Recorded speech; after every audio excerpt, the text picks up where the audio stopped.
Hello दोस्तों, क्या हाल है। तारीख आज 22 दिसंबर 2025, दिन सोमवार, हिंदी तिथि पौष मास के शुक्ल पक्ष की द्वितीय तिथि।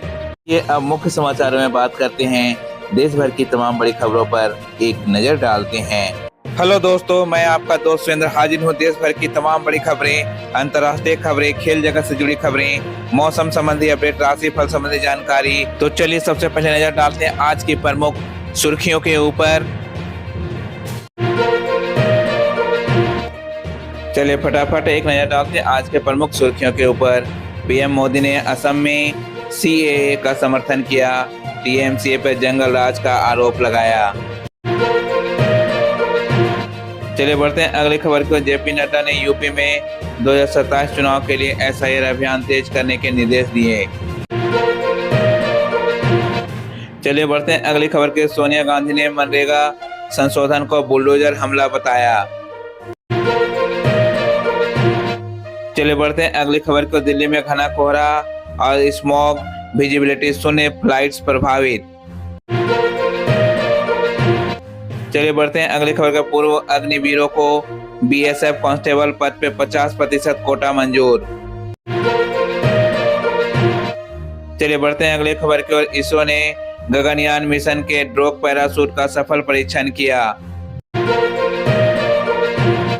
चलिए बढ़ते हैं अगली खबर का। महाराष्ट्र में नगर निकाय चुनाव के नतीजे आज घोषित, बीजेपी को बढ़त।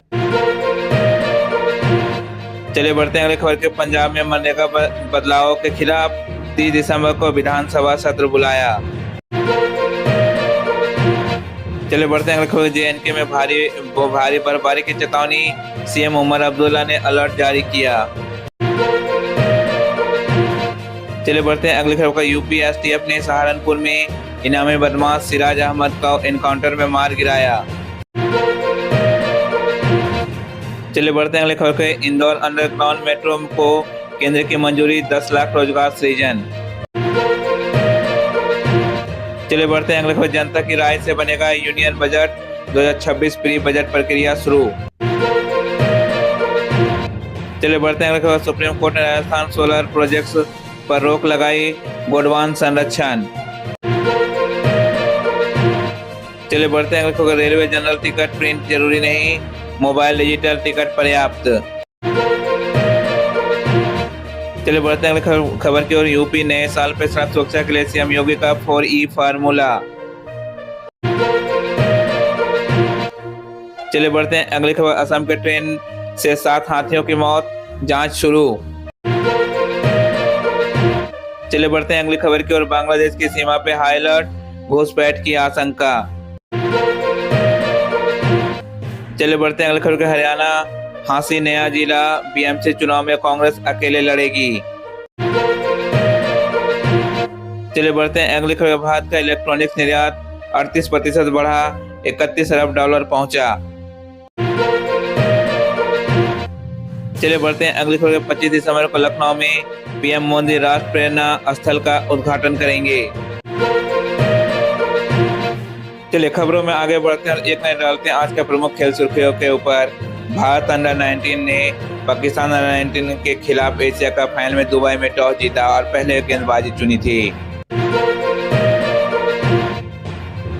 इंडिया अंडर 19 और पाकिस्तान अंडर 19 मैच सुनी लाइव पर सुबह 10:30 बजे से IST शुरू।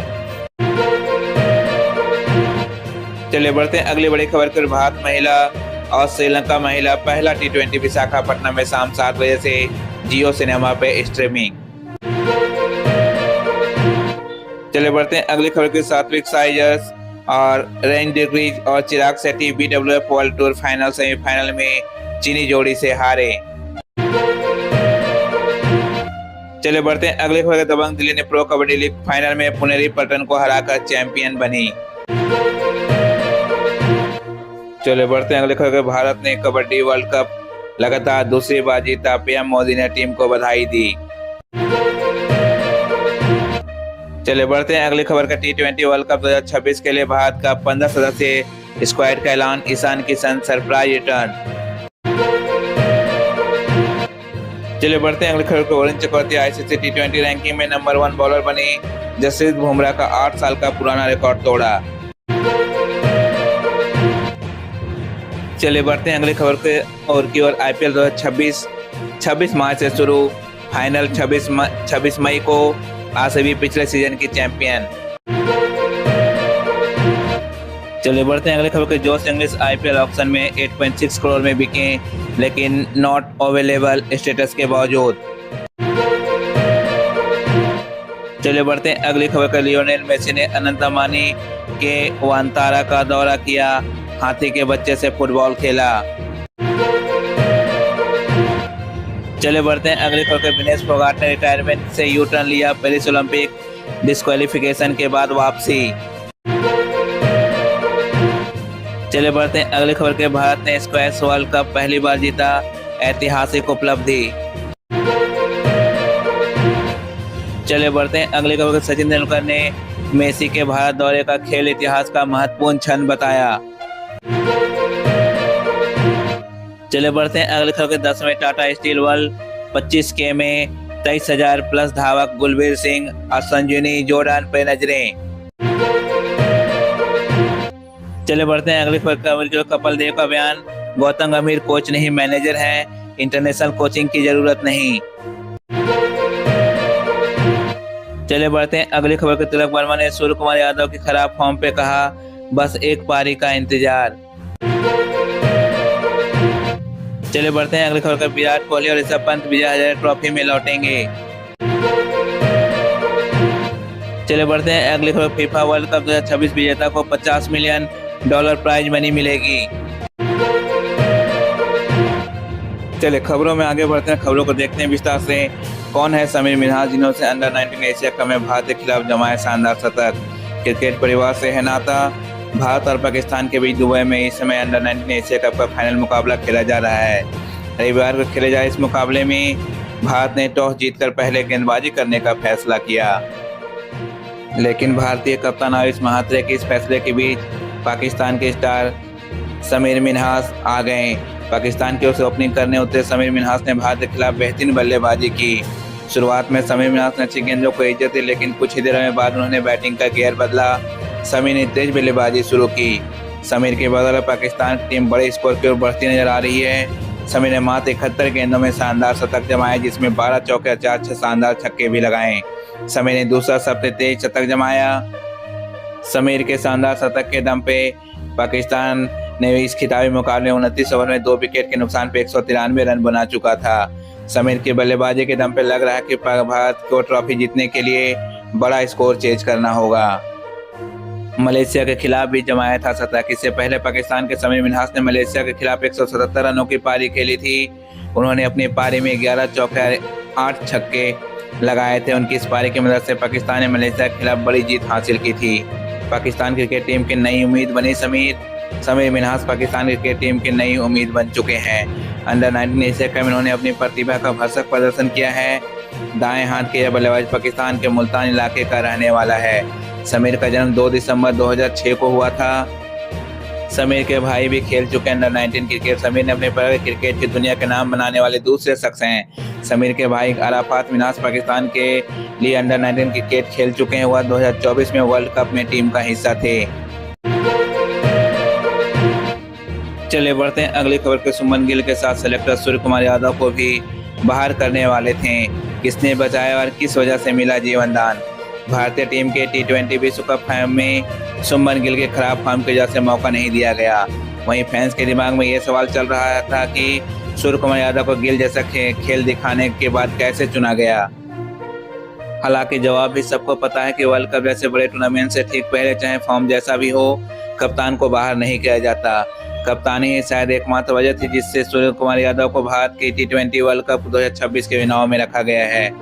T20 कप के उप कप्तान बनाए गए सुमन गिल के टीम से बाहर होना चर्चा में रहा, लेकिन असली बात यह थी कि स्काई की भी स्थिति बहुत कमजोर है। दोनों बल्लेबाजों का प्रदर्शन खराब रहा है, लेकिन सिर्फ एक भी मौका मिला। भारत को टेस्ट और वनडे का कप्तान गिल को T20 में औसत प्रदर्शन की वजह से बाहर कर दिया गया।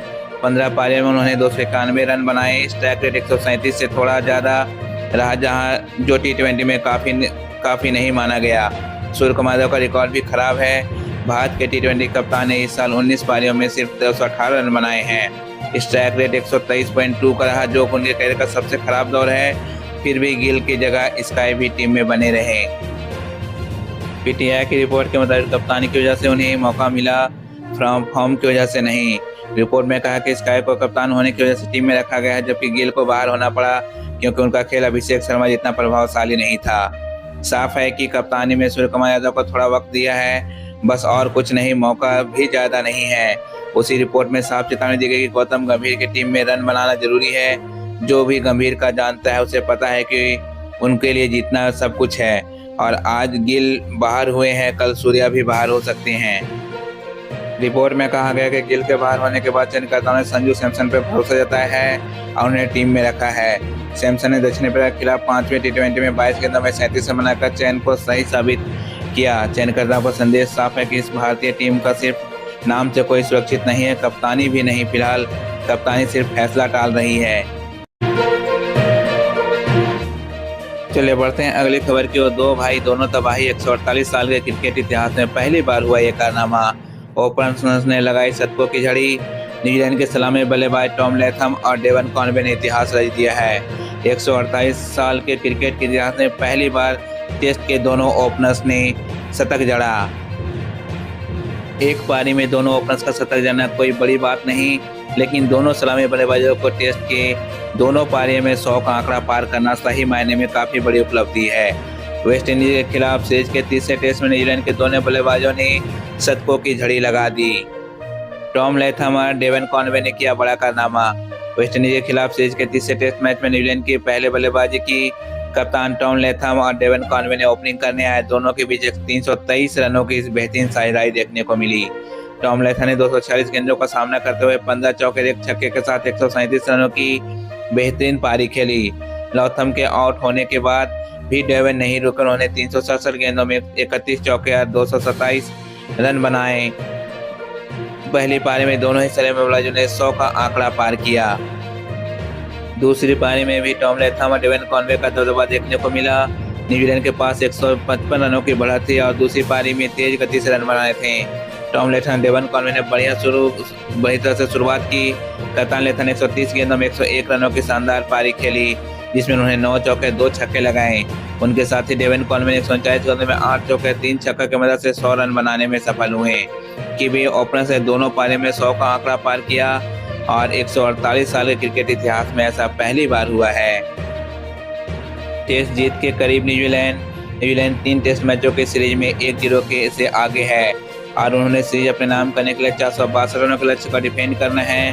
वेस्टइंडीज के लिए इतना बड़ा टारगेट सफलतापूर्वक चेज करना आसान नहीं होगा, क्योंकि अब सिर्फ 5वें दिन का खेल बचा है। अगर मैच ड्रॉ भी होता है तो किवी टीम के नाम ये टेस्ट सीरीज होगी। हालांकि न्यूजीलैंड सीरीज जीतकर WTC पॉइंट टेबल में ऊपर आना चाहेगी। चलिए बढ़ते हैं अगली खबर को। जयपुर में कार ने कांस्टेबल को रौंदा, मौत। पहले टक्कर मारी, फिर सड़क पर गिरे, पुलिसकर्मी पे गाड़ी चढ़ाई। जयपुर में ओवर स्पीड कार ने पुलिस कांस्टेबल को रौंद दिया। हादसे में पुलिसकर्मी की मौके पर ही मौत हो गई। जानकारी के अनुसार मृतक उदयपुर में बोगुंदा के उत्तराखंड उपखंड अधिकारी के PSO थे। वह 3 दिन पहले ही छुट्टी लेकर घर आए थे। घटना जिले के रायसर थाना क्षेत्र के शनिवार करीब 8:30 बजे की है। पुलिस अधिकारियों का कहना है कि फरार ड्राइवर की तलाश की जा रही है। छुट्टी लेकर 3 दिन पहले ही आया था घर। रायसर SHO हेमराज ने बताया कि हादसे में अजबपुरा के गांव का निवासी राहुल बुनकर 28 की मौत हुई है। घटनाक्रम के मुताबिक घर के कुछ दूरी पर स्थित खेत में राहुल का नया मकान बन रहा है। रात को खाना खाने के बाद नए मकान पर सोने के लिए पैदल जा रहे थे। घर से कुछ ही दूरी पर दौसा मनोहरपुर हाईवे पे सामने से आ रही ओवर स्पीड कार ने राहुल को जोरदार टक्कर मार दी। टक्कर लगने से रोड पर गिरे राहुल को रौंदते हुए ड्राइवर मौके से कार लेकर फरार हो गया। कांस्टेबल को टक्कर मारने वाली कार का रजिस्ट्रेशन नंबर यूपी का है। उसे निमाराना से ट्रेस आउट किया है। ड्राइवर की तलाश जारी है। हेमराज सिंह SHO थाना रायसर परिवार के इकलौते बेटे थे राहुल। उनके परिवार में माता पिता के साथ ही पत्नी और 2 साल का बेटा है। राहगीरों की सूचना पर पहुंचे परिजनों का लहूलुहान हालत में मिले राहुल का निम्स हॉस्पिटल लेकर पहुंचे, जहां डॉक्टर्स ने मृत घोषित कर दिया। रायसर थाना पुलिस ने पर रविवार को सुबह निम्स हॉस्पिटल के मॉर्चुरी में पोस्टमार्टम करवाकर 100 परिजनों को सौंप दिया। चलिए बढ़ते हैं अगली खबर को। प्रधानमंत्री नरेंद्र मोदी ने हाल में ही असम और पश्चिम बंगाल में रैलियों के दौरान CAA का समर्थन किया और TMC पर जंगल राज के फैसले का आरोप लगाया। मोदी ने असम में CAA की घुसपैठियों से सुरक्षा के रूप में पेश किया, जबकि TMC पर इसे विरोध करने और अवैध प्रवासियों को बचाने का इल्ज़ाम लगाया। उन्होंने CAA का हिंदू, बौद्ध, जैन, पारसी, सिख और ईसाई शरणार्थियों के लाभकारी बताया। TMC पर जंगल राज आरोप। पश्चिम बंगाल में नदिया रैली में मोदी ने TMC को महाजंगल राज का जिम्मेदार ठहराया। भ्रष्टाचार, तुष्टीकरण और विकास रोकने का आरोप लगाया। उन्होंने बिहार की तरह बंगाल को भी इस तरह मुक्त करने का आह्वान किया। TMC नेताओं ने इन आरोपों को खारिज करते हुए कहा कि बंगाल सुरक्षित राज्य है और 2026 चुनाव में 250+ सीटें जीतेंगे। उन्होंने BJP शासित राज्यों में अपराध का जिक्र कर पलटवार किया है। चलिए बढ़ते हैं अगली खबर को। JP नड्डा ने उत्तर प्रदेश में भाजपा पदाधिकारियों के साथ बैठक में 2027 विधानसभा चुनाव जीतने के लिए SIR विशेष गहन पुनरीक्षण अभियान को तेज करने के निर्देश दिए हैं। बैठक का विवरण 20 दिसंबर 2025 को लखनऊ में आयोजित बैठक में नड्डा ने CM योगी आदित्यनाथ और नए प्रदेश अध्यक्ष पंकज चौधरी की मौजूदगी में SIR को सर्वोच्च प्राथमिकता बताया। उन्होंने कहा कि 1 महीने की मेहनत से 2027 आपका होगा। बूथ मजबूत बनाने पर जोर दिया। नड्डा ने कार्यकर्ताओं को निर्देश दिया कि पात्र मतदाताओं के नाम जोड़ें, फर्जी नाम हटाएं, खासकर शहरी क्षेत्रों के नाम शिफ्टिंग से सावधान रहें। CM योगी ने भी घर घर जाकर आपत्तियां दाखिल करने का आह्वान किया। 21 दिसंबर को इंदिरा गांधी प्रतिष्ठान में बैठक बुलाई गई, जिसमें जिला अध्यक्ष, सांसद, विधायक शामिल हुए। SIR का डेडलाइन 26 दिसंबर है। इसे 2027 की जीत की कुंजी माना जा रहा है। चलिए बढ़ते हैं अगली खबर की ओर। सोनिया गांधी ने हाल में जारी वीडियो बयान में मनरेगा संशोधन को बुलडोजर हमला करार दिया। इसे ग्रामीण हितों पर सीधा प्रहार बताया है। 19-20 दिसंबर 2025 को सोनिया गांधी ने BBG रामजी बिल को मनरेगा का मनमाना बदलाव कहा, जिसमें महात्मा गांधी का नाम हटाया गया और रोजगार निर्णय दिल्ली से तय होंगे। उन्होंने 2005 में मनरेगा को क्रांतिकारी बताया, जो पलायन रोका, ग्राम पंचायतों को मजबूत किया। सोनिया ने मोदी सरकार पे 11 वर्षों से मनरेगा कमजोर करने का इल्जाम लगाया। कोविड में इसकी संजीवनी भूमिका का जिक्र किया। बिना विपक्षी परामर्श के बदलाव के गरीबों, किसानों और श्रमिकों पर हमला माना। कांग्रेस ने इसे काला कानून कहा।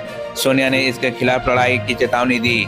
राहुल गांधी समेत पार्टी ने ग्रामीण हितों की रक्षा का संकल्प दोहराया है।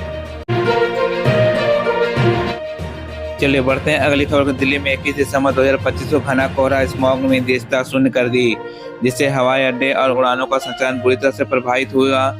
मौसम विभाग ने दिल्ली NCR के लिए ऑरेंज अलर्ट जारी किया है। सुबह घना कोहरा छाया रहा और न्यूनतम तापमान 6 से 10 डिग्री सेल्सियस दर्ज हुआ। एकवाई 400 से ऊपर पहुंचा। पालम सफ्दरगंज में विजिबिलिटी न्यूनतम रही। इंदिरा गांधी अंतर्राष्ट्रीय हवाई अड्डे पे कई उड़ानें विलंबित या रद्द हुई। ट्रेन घंटों लेट रही और सड़कें यातायात ठप रही। पश्चिमी विक्षोभ से ठंड बढ़ी। 22 दिसंबर तक येलो अलर्ट रहेगा। प्रदूषण और कोहरे से सांस संबंधी बीमारियां बढ़ी। लोगों के घरों में रहने या मास्क पहनने की सलाह दी गई है। चलिए बढ़ते हैं अगली खबर। केंद्रीय गृह मंत्रालय ने BSF में कांस्टेबल जनरल ड्यूटी भर्ती के लिए पूर्व अग्निवीरों का कोटा 10% से बढ़ाकर 50% कर दिया है।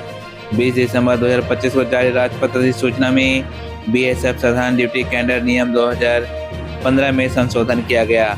पहले चरण में नोडल फोर्स 50% सीटें पूर्व अग्निवीरों को भरेगी। दूसरे चरण में SSC बाकी 47%, जिसमें 10% पूर्व सैनिक भरेगा।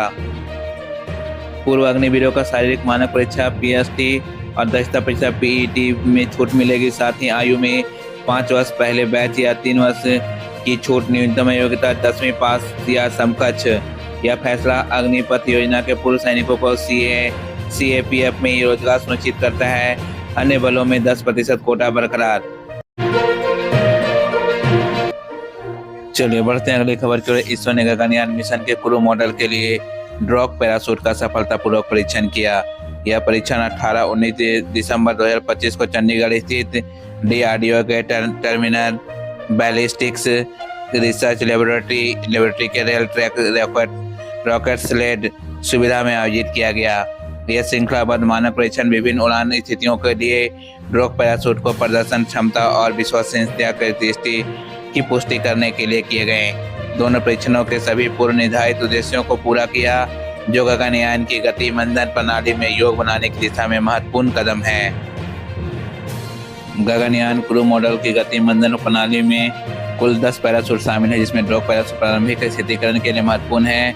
यह सफलता भारत के पहले मानव अंतरिक्ष उड़ान मिशन को मजबूत बनाती है। परीक्षण विक्रम साराभाई अंतरिक्ष केंद्र और DRDO के एयरलाइन डिलीवरी रिसर्च एस्टेब्लिशमेंट के सहयोग से संपन्न हुआ।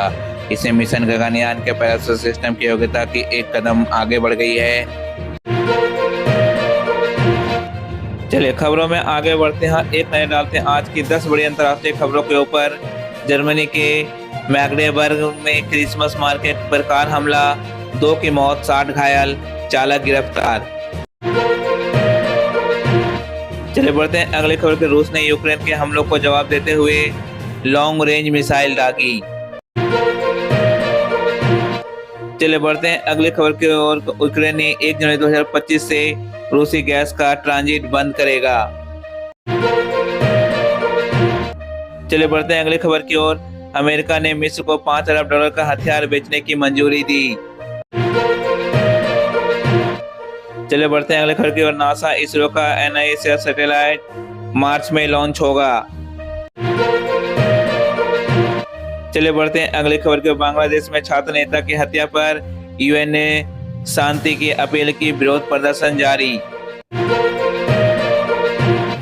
चलिए बढ़ते हैं अगली खबर के। पाकिस्तान के पूर्व PM इमरान खान और पत्नी को टोसा खाना मामले में 17 साल कैद। चलिए बढ़ते हैं अगली खबर की ओर। बेलारूस ने 123 राजनीतिक कैदियों को रिहा किया, US ने प्रतिबंध हटाए। चलिए बढ़ते हैं अगली खबर की ओर। DR कांगो ने UNSC में रवांडा और M23 पर हमले की निंदा की। चलिए बढ़ते हैं अगली खबर की। हंगरी ने 2025 बजट पास किया, 3.4% आर्थिक वृद्धि का अनुमान। चलिए खबरों में आगे बढ़ते हैं, एक नजर डालते हैं आज की 10 बड़ी मौसम संबंधी खबरों के ऊपर। उत्तर प्रदेश में घना कोहरा, आगरा, प्रयागराज, कानपुर में दृश्यता 50 मीटर से कम। IMD का रेड अलर्ट जारी, 22 दिसंबर तक उड़ानें और ट्रेनें प्रभावित। चलिए बढ़ते हैं अगली खबर। दिल्ली NCR में स्मॉग का कहर, AQI 400 के करीब, न्यूनतम तापमान 7 से 10 डिग्री सेंटीग्रेड, प्रदूषण से सांस लेना मुश्किल।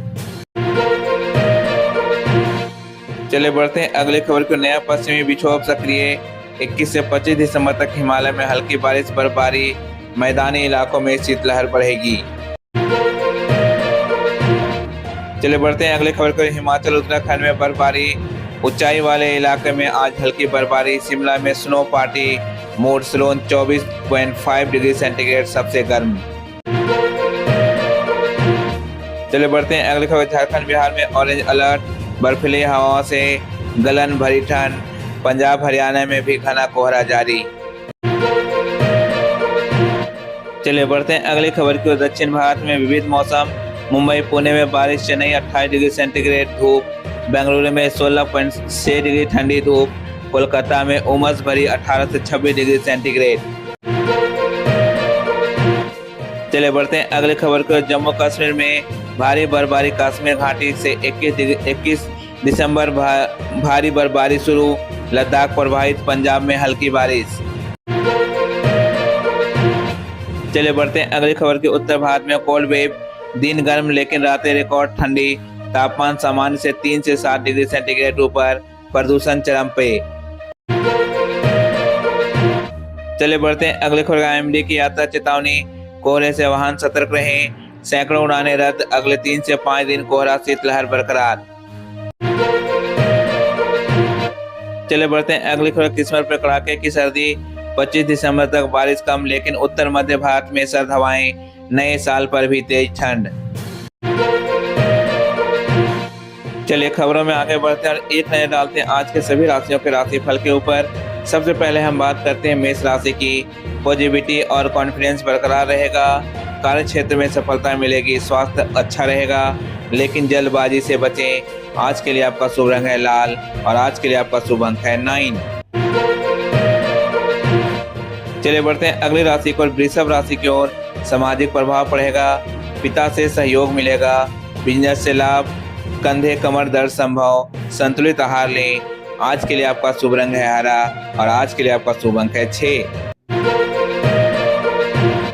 चलिए बढ़ते हैं अगली राशि की ओर, मिथुन राशि की ओर। आकर्षण बढ़ेगा। दोस्ती मजबूत होगी। स्पष्टता से निर्णय लें। रिश्तों में उतार चढ़ाव संभव। आज के लिए आपका शुभ रंग है पीला और आज के लिए आपका शुभ अंक है 5। चलिए बढ़ते हैं अगली राशि की ओर, कर्क राशि की ओर। प्रेमी के साथ सुखद समय। पारिवारिक सामंजस्य। प्रॉपर्टी मामला सुलझेगा। साइनस समस्या पर ध्यान दें। आज के लिए आपका शुभ रंग है सफेद और आज के लिए आपका शुभ अंक है 2। चलिए बढ़ते हैं अगली राशि की ओर, सिंह राशि की ओर। उत्साह और क्रिएटिविटी चरम पे। सहकर्मियों से सहयोग, यात्रा संभव। सर्वाइकल दर्द से सावधान। आज के लिए आपका शुभ रंग है सुनहरा और आज के लिए आपका शुभ अंक है 1। चलिए बढ़ते हैं अगली राशि की ओर, कन्या राशि की ओर। इमोशनल सेंसिटिविटी बढ़ेगी। टकराव संभव। धैर्य रखें। कार्य में संतुलन बनाए रखें। आज के लिए आपका शुभ रंग है नीला और आज के लिए आपका शुभ अंक है 5। चलिए बढ़ते हैं अगली राशि की ओर, तुला राशि की ओर। उतार चढ़ाव और इमोशनल तनाव। बातचीत पर जोर दें। रिश्तों में संयम रखें। आज के लिए आपका शुभ रंग है गुलाबी और आज के लिए आपका शुभ अंक है 6। चलिए बढ़ते हैं अगली राशि की ओर, वृश्चिक राशि की ओर। पॉजिटिविटी दिन। बुद्धि से लाभ। परिवार यात्रा संभव। घुटनों पर ध्यान दें। आज के लिए आपका शुभ रंग है गहरा लाल और आज के लिए आपका शुभ अंक है 8। चलिए बढ़ते हैं अगली राशि की ओर, धनु राशि की ओर। तालमेल और खुशी। रोमांटिक शाम। कार्य सुचारू चलेगा। आज के लिए आपका शुभ रंग है नारंगी और आज के लिए आपका शुभ अंक है 3। चलिए बढ़ते हैं अगली राशि की ओर, मकर राशि की ओर। मानसिक तनाव संभव। योग ध्यान करें। ससुराल से सहयोग। आज के लिए आपका शुभ रंग है काला और आज के लिए आपका शुभ अंक है 10। चलिए बढ़ते हैं अगली राशि की ओर, कुंभ राशि की ओर। एनर्जी कम। इमोशनल परेशानी। आराम करें। भाग्य समर्थन मिलेगा। आज के लिए आपका शुभ रंग है बैंगनी और आज के लिए आपका शुभ अंक है 11। चलिए बढ़ते हैं अगली राशि की ओर, मीन राशि की ओर। धन लाभ संभव। वाणी कुशलता से फायदा। लव लाइफ में संयम। आज के लिए आपका शुभ रंग है नीला और आज के लिए आपका शुभ अंक है 7। आज के राशि फल में बस इतना ही। आशा करता हूँ आपका दिन शुभ और मंगलमय हो। साथ ही खबरों का सिलसिला यहीं समाप्त होता है। इसी तरह से देश दुनिया की तमाम बड़ी खबरें, स्पोर्ट्स न्यूज, मौसम संबंधी जानकारी, राशि फल आदि सभी जानकारियों को देखने के लिए अभी हमारे चैनल SBD ऑफिशियल को सब्सक्राइब करें। सब्सक्राइब करने के साथ साथ बेल आइकन को जरूर प्रेस कर दें ताकि इस तरह की जो भी वीडियो मैं लेकर आऊँ उसकी नोटिफिकेशन आप तक यूं ही आती रहे। तब तक के लिए आपको नमस्कार, बाय बाय, जय हिंद, जय भारत।